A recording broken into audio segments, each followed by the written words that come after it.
AP DSC నోటిఫికేషన్పై సమగ్ర విశ్లేషణ అండి. మొత్తం 8 అంశాల మీద విశ్లేషణ ఉంటుంది. మొదటిది ఎస్సీ క్లాసిఫికేషన్, రెండవది 117 జీవో, 117 జీవో రద్దు, 4 ఉపాధ్యాయ బదిలీలు, 5 ఖాళీల గుర్తింపు, 6 నోటిఫికేషన్, 7 టెట్ ఎన్ఈపి 2020, 8 నియామకం అండి. అన్ని అంశాల పట్ల సమగ్ర విశ్లేషణ ఉంటుంది.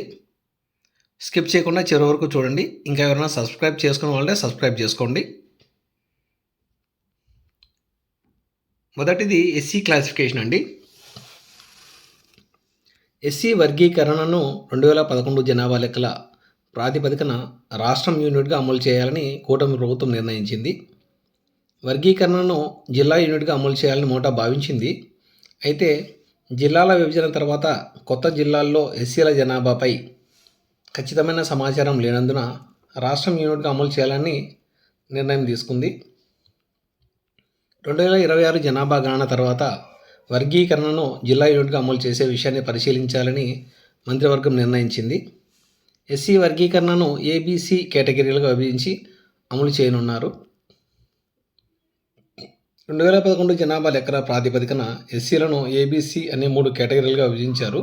మొత్తం 50% రిజర్వేషన్లో ఎస్సీ కోటా 15%.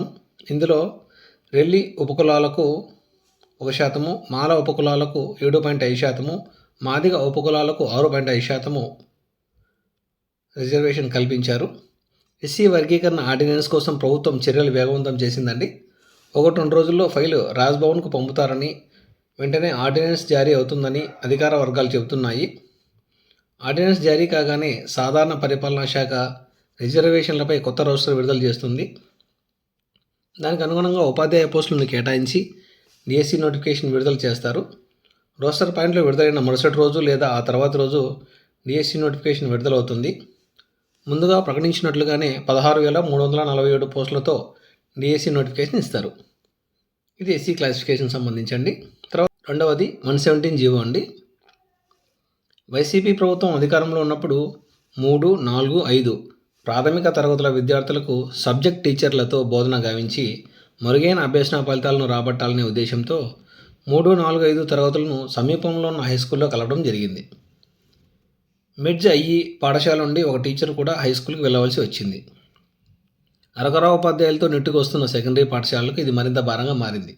3, 4, 5 తరగతులకు చెందిన విద్యార్థుల తల్లిదండ్రులు ఎక్కువ మంది తమ పిల్లలకు హై స్కూల్ దూరమవుతుందని భావించి ప్రైవేట్ పాఠశాల బాట పట్టారు. ఒకే ఉపాధ్యాయునితో కొనసాగుతున్న ప్రాథమిక పాఠశాలలో ఏకోపాధ్యాయ బోధన పట్ల తల్లిదండ్రులు పెదవి విరిచారు. ఫలితంగా ప్రాథమిక పాఠశాలలోనూ మరియు సెకండరీ పాఠశాలలో విద్యార్థుల నమోదు కింద తగ్గిందని చెప్పాలి. మూడవ అంశం 117 జీవో రద్దు. 117 జీవో వల్ల కలిగిన దుష్ప్రభావాలను తగ్గించాలనే ఉద్దేశంతో కూటమి ప్రభుత్వం 117 జీవో రద్దుతో ముందుకు వచ్చింది. అందుకుగాను కూటమి ప్రభుత్వం 5 రకాల కొత్త పాఠశాలల విధానంతో ముందుకు వచ్చింది. అవి శాటెడ్ ఫౌండేషన్ స్కూల్, అంటే ఇది అంగన్వాడీ స్కూలు. ఇందులో PP1, PP2 అని 2 క్లాసెస్ ఉంటాయి. తర్వాత రెండవది ఫౌండేషన్ స్కూల్. ఇందులో PP1, PP2 first class, second class అని 4 తరగతులు ఉంటాయి. అంటే ఒకే కాంపౌండ్లో ఉన్న ప్రాథమిక పాఠశాల, అంగన్వాడీలని కలిపి ఫౌండేషన్ స్కూల్గా ఏర్పాటు చేయడం జరుగుతుంది.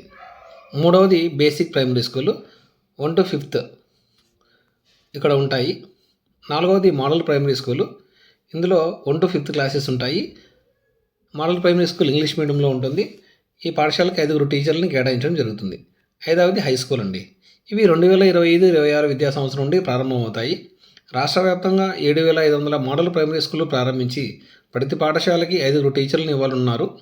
ఈ మోడల్ ప్రైమరీ స్కూల్కు అదనంగా ఉపాధ్యాయుల అవసరం ఏర్పడింది. ఒక విధంగా ఆలోచిస్తే ఇది ఉపాధ్యాయుల బదిలీకి దారితీసింది. ఇక్కడ కావాల్సిన అదనపు ఉపాధ్యాయులే మన డిఎస్సికి ఆధారం. నాలుగవది ఉపాధ్యాయ బదిలీలండి. ఉపాధ్యాయ బదిలీల ప్రాధాన్య క్రమం చూసినట్లయితే మొదట ప్రధాన ఉపాధ్యాయులకు బదిలీలు, అంటే హై స్కూల్లో ఎవరైతే 5 సంవత్సరాలు పూర్తి చేసుకున్నారో ఆ ప్రధాన ఉపాధ్యాయులు ఖచ్చితంగా బదిలీ కావాల్సి ఉంటుంది. రెండవది స్కూల్ అసిస్టెంట్లకు పదోన్నతులు. 3 స్కూల్ అసిస్టెంట్లకు బదిలీలు. 4 ఎడ్జిటీలకు పదోన్నతులు. 5 ఎడ్జిటీలకు బదిలీలు. మిగిలిన ఖాళీలు కొత్త వారితో భర్తీ చేస్తారు, అంటే ఏపీ మెగా డిఎస్సి 2025 వారితో అన్నమాట. మే 30 లోపు ప్రక్రియ పూర్తి చేసి జూన్ 12న పాఠశాలల పునఃప్రారంభం నాటికి కొత్త ఉపాధ్యాయులను పాఠశాలకు పంపించాలనేది లక్ష్యం అండి. 5 ఖాళీల గుర్తింపు. కూటమి ప్రభుత్వం మెగా డీసీ 2025 ద్వారా 16,347 ఉపాధ్యాయ పోస్టులను భర్తీ చేయనుందండి. ఇందులో ప్రస్తుతం రాష్ట్ర వ్యాప్తంగా 6,371 హెచ్జిటీలు, 132 PET, 7,725 school assistants, 1,781 TGT, 286 PGT, 52 principal పోస్టులను భర్తీ చేయాల్సి ఉంది. ఇది లాస్ట్ అకాడమిక్ ఇయర్కు సంబంధించిన డేటా అండి. కొత్త ఖాళీలను గుర్తించాలంటే హై స్కూల్ హెచ్ఎంస్ ట్రాన్స్ఫర్స్, ఎస్సీల ప్రమోషన్స్, ఎస్సీల ట్రాన్స్ఫర్స్, హెచ్జిటీల ప్రమోషన్స్, హెచ్జిటీల ట్రాన్స్ఫర్స్ పూర్తి అయితే క్లియర్ వేకెన్సీస్ తెలుస్తాయి. 6వది నోటిఫికేషన్ అండి. నోటిఫికేషన్ 3 అంశాలపై ఆధారపడి ఉంటుందండి. మొదటిది ఏంటంటే ఎస్సీ క్లాసిఫికేషన్ ఆర్డినెన్స్కు గవర్నర్ ఆమోదం తెలపడం, పరిపాలనా శాఖ కొత్త రోస్టర్ విడుదల చేయడం. రెండవది డిఎస్సి నోటిఫికేషన్తో పాటుగా క్లియర్ వేకెన్సీస్ కూడా అనౌన్స్ చేస్తారు. కాబట్టి క్లియర్ వేకెన్సీస్ తెలిసే వరకు నోటిఫికేషన్ రాకపోవచ్చు. మూడవ అంశము క్లియర్ వేకెన్సీస్తో పని లేకుండా నోటిఫికేషన్ ఇచ్చి పోస్టింగ్ సమయంలో వేకెన్సీస్ లిస్ట్ అవుట్ చేయవచ్చు.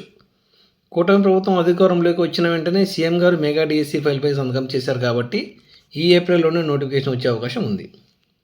7వది టెట్ ఎన్ఈపీ 2020. అక్టోబర్ 2024లో జరిగిన టెట్లో దాదాపుగా 2 లక్షల మంది అభ్యర్థులు క్వాలిఫై కాలేదండి.